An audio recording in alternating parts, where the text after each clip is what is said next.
Remember, we're also broadcasting live on YouTube and on Facebook. First things first, the headlines. On a dire stretch as ongoing works at the Memville and 60 to 90 Mengpin flags off in Cameroon as the virus. And the political prisoners in Cameroon calling for the leader of the Cameroon Renaissance Movement, Maurice Kamto, whose militants are still napping in the interim in different monkey houses across the line. Ramsey Jr.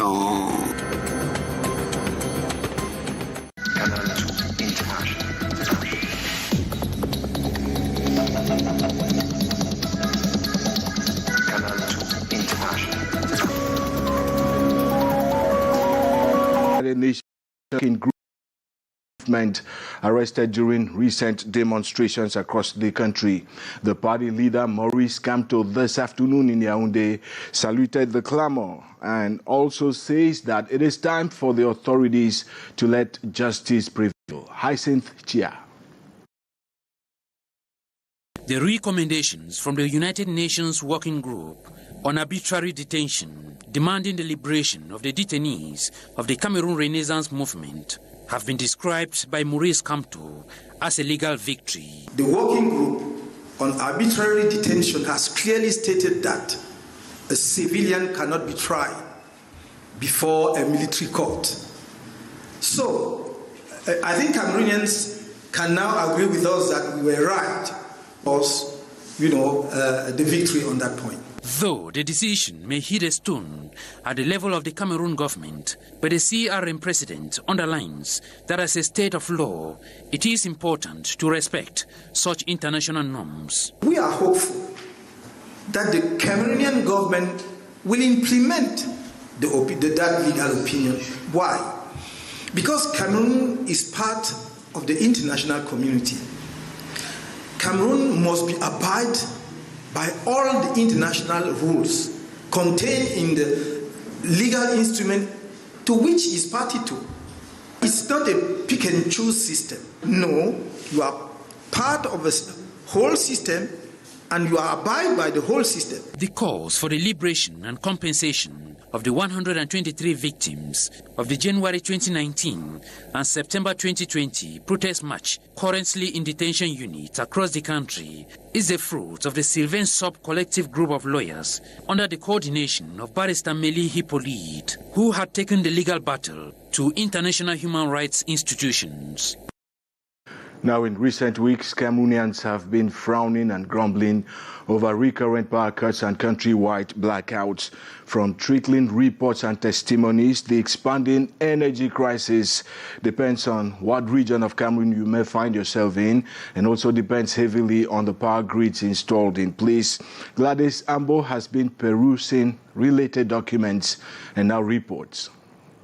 The current load shed in Cameroon is a major cause of concern affecting almost every household and businesses. But this power outage, especially in the Southern Interconnected Network, which supplies electricity to the southern regions, has had an interruption on the main energy transport line, which starts from Edea to Yaoundé and to Oyamabang. After the latest blackouts, the Minister of Water and Energy explained that the situation was due to ongoing works at the Memville hydroelectricity plant aimed at connecting the dam to the Southern Interconnected Network.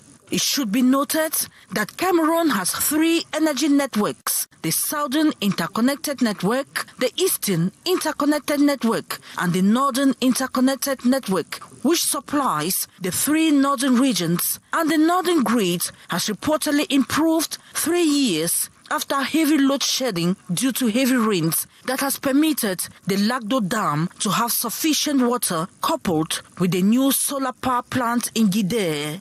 We have the Southern Interconnected Network, which supplies electricity to the littoral, center, south, southwest, and northwest regions, with the main energy tapped from the Songlulu, Edea, Kribi, Dibamba, and Limbe power plants. The dams in Memville and Mekim have greatly contributed to the current energy challenges. Each network grid has its own transmission network lines with different voltage levels. The Southern Interconnected Network, which is the most important with 3 networks, has noticed a drop in its energy supply from 190 megawatts to 60 megawatts. That is why the Memvele, with a production capacity of 160 megawatts, is being connected to the grid, and these will considerably reduce the load shedding rate. The Eastern Interconnected Network, which is autonomous and supplies solely the East region, is currently in a bad state. Fuel supply remains a big problem, and only the connection between the Southern Interconnected Network and the Eastern Interconnected Network, expected between 2030 and 2035, could change the narrative. All is being done to ensure Cameroonians have constant power supply during the World Cup competition, but load shedding will certainly be experienced thereafter. And on to something else now, because global shortages in wheat supplies aggravated by the ongoing war in Ukraine has obliged the search for long-term alternatives.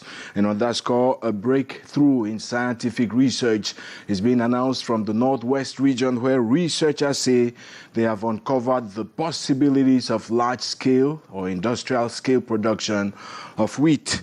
Henry Kejang, Hanyi Collins.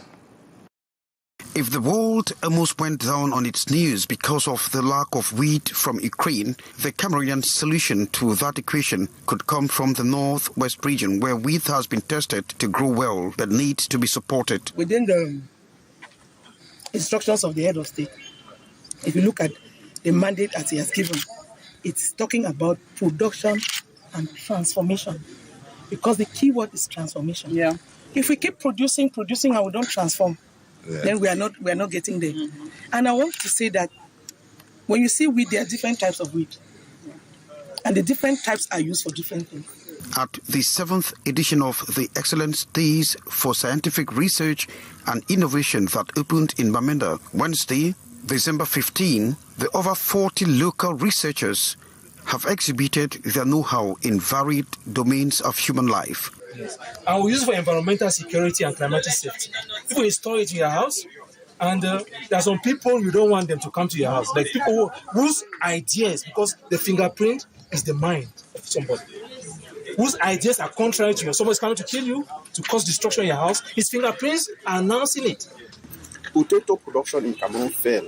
There were no seeds because Irad Bamboo had the sole laboratory for potato production in Cameroon, and so farmers had to start importing varieties. And when they imported those varieties, most of them, they came with diseases. And then they would tell them that those varieties are new varieties, but they were old varieties. So they planted just 1 year before. The display of variety has marveled the representative of the Minister of Scientific Research and Innovation. I've seen people transform it into something useful, into something durable. And I think that it falls in line with the head of state's vision of producing what we can consume. After the protocol phase this Wednesday afternoon, discussions are expected to go technical on the second and last day on Thursday. Now, military tacticians hold that the capacity and ability to anticipate determine the strength of any army across the world.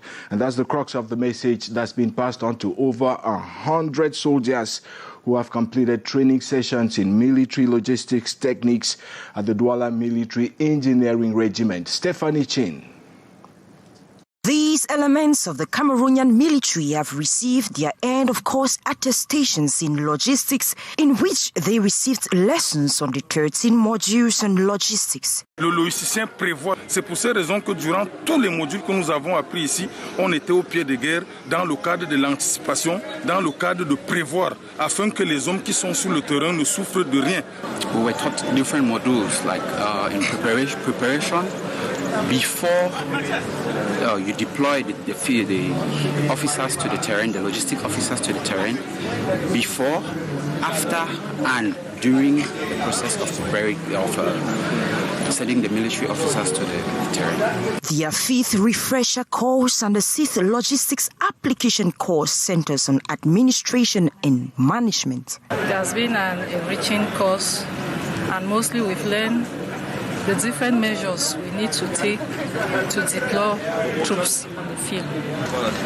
We've learned that things are being done. You have to plan. They don't just deploy troops on the field without planning. There are different steps and measures you need to take at the planning level before troops are being deployed. Upon graduation, after a long period of training, the military performed logistics maneuvers which will help reduce expenses.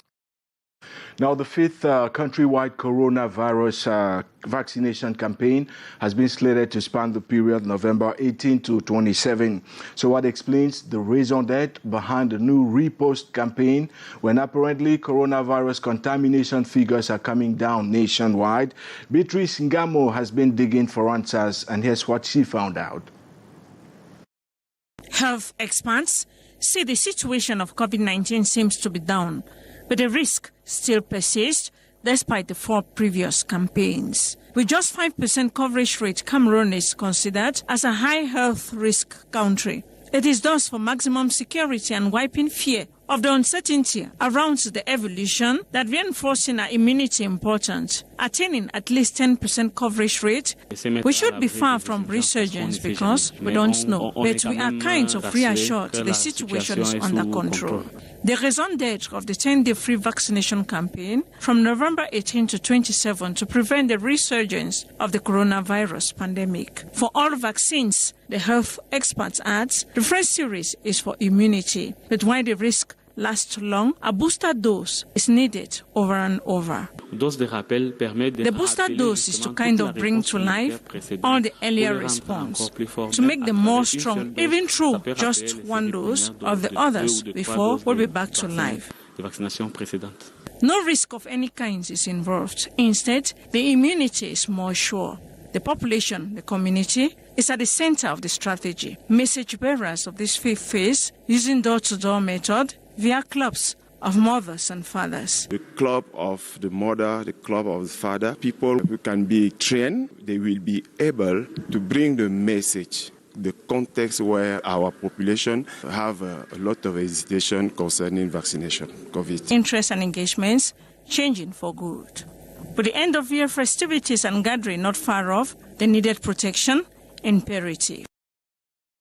Now, pupils and teachers at the government-inclusive primary school at Bali, right here in Douala, can henceforth look forward to learning in a more convenient environment. The facility, entirely rehabilitated and equipped by the Circle of Friends of Cameroon, was retroceded this day in Bali at a ceremony that saw showers of appreciations pour on Sirac. D. Maureen reports.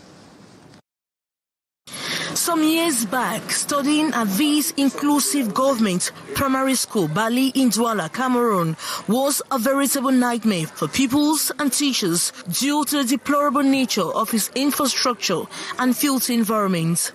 The constant cry of the pupils attracted the humanitarian train of the Circle of Friends of Cameroon, Sirac, that completely renovated and equips the school, giving a befitting lift for the teaching and learning process.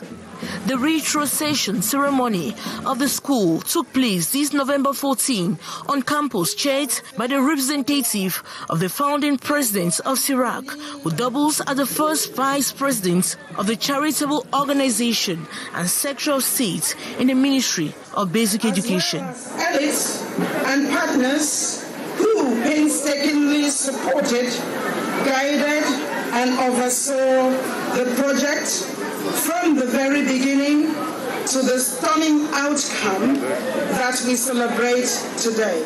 Professor Asheri Kilo, in her address, saluted the largesse of the founding president of Sirac and UNESCO Goodwill Ambassador for adopting goals for quality education for all children in the country and social inclusion for the vulnerable groups. The gesture, which involves a complete renovation of classrooms, offices, the fence, toilets, and new equipment both for pupils and children, were equally handed to the school administration by Sirac. On behalf of the pupils and staff, the head teacher appreciated the gesture.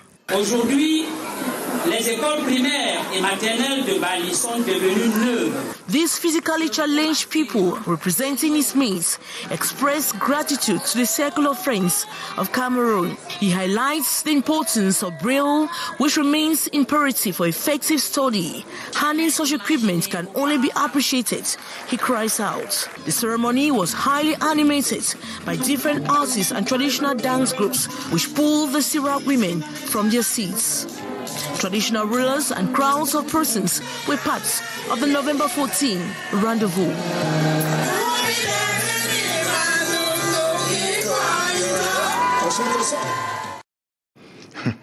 Now, a former Kenyan security agent in Kenya has raised fears regarding what might happen to migrant workers when the curtains finally come down on the 2022 World Cup, slated to kick off in just a couple of days from now. Malcolm Bidali was recently jailed for 4 weeks in Qatar before being deported thereafter for denouncing the working conditions of migrant workers in the tourney host nation.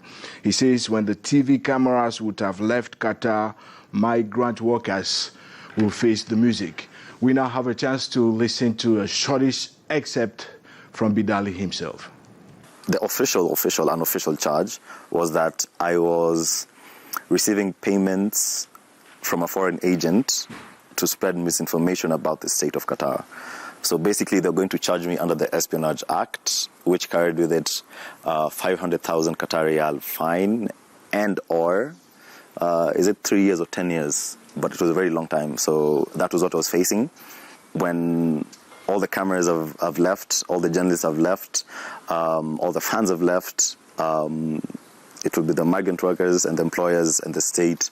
And I believe it will be like very difficult to keep them, to keep even the already introduced reforms, leave alone introducing new ones. Even just maintaining the ones that are is a problem, because as we speak, we still have people not getting paid. We have people still living in deplorable accommodations. We have people working in